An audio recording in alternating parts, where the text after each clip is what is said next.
السلام علیکم ورحمۃ اللہ وبرکاتہ۔ قرآن مجید میں اس قسم کی بے شمار آیتیں ہیں کہ ہر حال میں اللہ تعالیٰ ہی کو پکارنا چاہیے اور ہر چیز کو اسی سے مانگنا چاہیے۔ پھر بھی بہت سے ناواقف مسلمان مصیبت میں اللہ کو چھوڑ کر دوسروں کو پکارتے ہیں اور قرآن مجید و حدیث کی دعاؤں سے کوسوں دور بھاگتے ہیں۔ حالانکہ قرآن و حدیث کی دعاؤں میں جو تاثیر ہے وہ اور دعاؤں میں نہیں ہو سکتی، اور ان میں عقائد کی اصلاح بھی ہے۔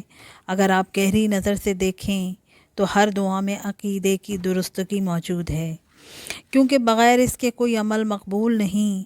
قرآنی دعائیں خود اللہ تعالیٰ نے انبیاء علیہ السلام کو تعلیم فرمائیں، جن کی برکت سے ان کی ضرورتیں و حاجتیں پوری ہوئیں، کیونکہ دوسرے انسانوں کی طرح وہ بھی انسان ہی تھے۔ جو دوسرے انسانوں کو ضرورتیں پیش آتی تھیں ان کو بھی آیا کرتی تھیں۔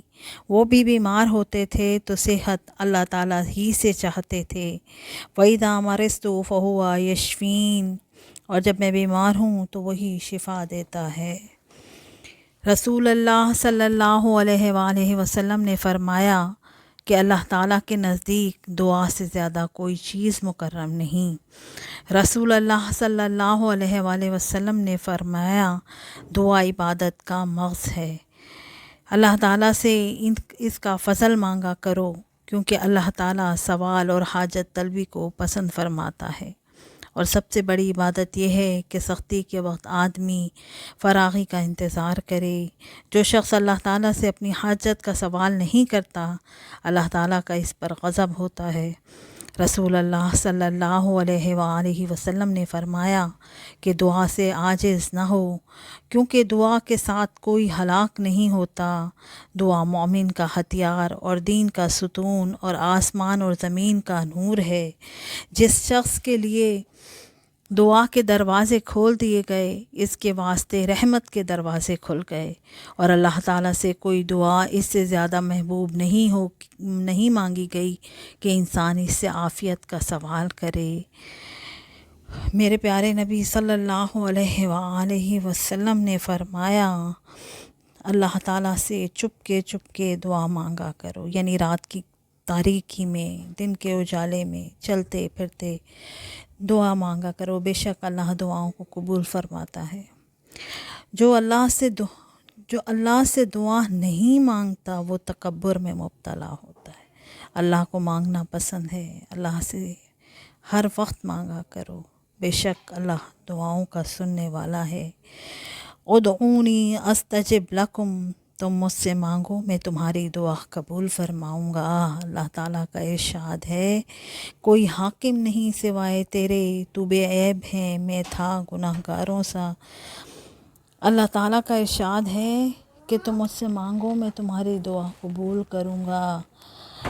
اس کا وعدہ ہے کہ جو بندہ اللہ تعالیٰ سے دعا مانگتا ہے وہ قبول ہوتی ہے، مگر بعض اوقات انسان یہ بھی دیکھتا ہے کہ دعا مانگی وہ قبول نہیں ہوئی۔ اس کا جواب ایک حدیث میں ہے جو حضرت ابو سعید خدری رضی اللہ تعالیٰ عنہ سے منقول ہے کہ نبی پاک صلی اللہ علیہ وآلہ وسلم نے فرمایا کہ مسلمان جو بھی دعا اللہ سے کرتا ہے اللہ تعالیٰ اس کو عطا فرماتا ہے، بشرطے اس میں کسی گناہ یا قطع رحمی کی دعا نہ ہو۔ اور قبول فرمانے کی 3 صورتوں میں سے کوئی صورت ہوتی ہے، ایک یہ کہ جو مانگا وہی مل گیا، دوسرا یہ کہ اس کی مطلوب چیز کے بدلے اس کو آخرت کا کوئی اجر و ثواب دے دیا گیا، تیسرا یہ کہ مانگی ہوئی چیز تو نہ ملی مگر کوئی آفت و مصیبت اس پر آنے والی تھی وہ ٹل گئی۔ اس کے ساتھ ساتھ جس شخص کو یہ بات اچھی معلوم ہو کہ مصیبت و پریشانی کے وقت اس کی دعا قبول کی جائے تو اس کو چاہیے آرام و کشادگی اور فراغی کے وقت دعا کرتا رہے۔ حدیث میں فرمایا اور دعا نجات دلاتی ہے اس بلا سے جو اتری ہے اور جو ابھی نہیں اتری بلکہ اترنے والی ہے، دونوں کے لیے نافع ہے۔ اور بلا و مصیبت اترتی ہے کہ اس دعا سے جا ملتی ہے تو دونوں لڑتی ہیں، یعنی بلا آسمان سے اترنا چاہتی ہے تو دعا اس کو روکتی ہے، اور دعا و بلا دونوں کا یہ مقابلہ قیامت تک جاری رہے گا۔ اگر ہم سچے دل اور خلوص اعتقاد سے رسول پاک صلی اللہ علیہ وآلہ وسلم کے ارشاد کے موافق قرآن و حدیث کی دعاؤں کو پڑھیں گے تو آئی ہوئی اور آنے والی مصیبتیں ٹل جائیں گی انشاءاللہ تعالی۔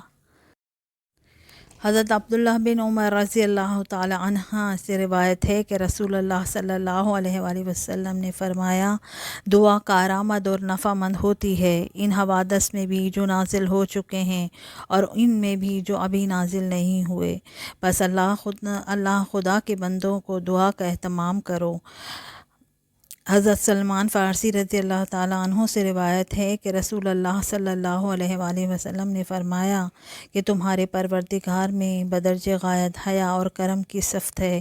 جب بندہ اس کے آگے مانگنے کے لیے ہاتھ پھیلاتا ہے تو اس کو شرم آتی ہے، ان کو خالی ہاتھ واپس کرے، کچھ نہ کچھ عطا فرمانے کا فیصلہ ضرور فرماتا ہے۔ حضرت جابر رضی اللہ تعالیٰ عنہ سے روایت ہے کہ رسول اللہ صلی اللہ علیہ وآلہ وسلم فرمایا، کیا میں تمہیں وہ عمل بتاؤں جو تمہارے دشمنوں سے تمہارا بچاؤ کرے اور تمہیں بھرپور روزی دلائے؟ وہ یہ ہے کہ اپنے اللہ سے دعا کیا کرو رات میں اور دن میں، کیونکہ دعا مومن کا اصل ہتھیار ہے، یعنی اس کی خاص طاقت ہے۔ دراصل دعا وہی ہے جو دل کی گہرائی سے اور اس یقین کی بنیاد پر ہو کہ زمین اور آسمان کے سارے خزانے سب اللہ تعالیٰ کے قبضہ اور اختیار میں ہیں، اور وہ اپنے در کے سائلوں مانگنے والوں کو عطا فرماتا ہے، اور مجھے جب ہی ملے گا جب وہ عطا فرمائے گا، اس کے در کے سوا میں کہیں سے کچھ نہیں پا سکتا۔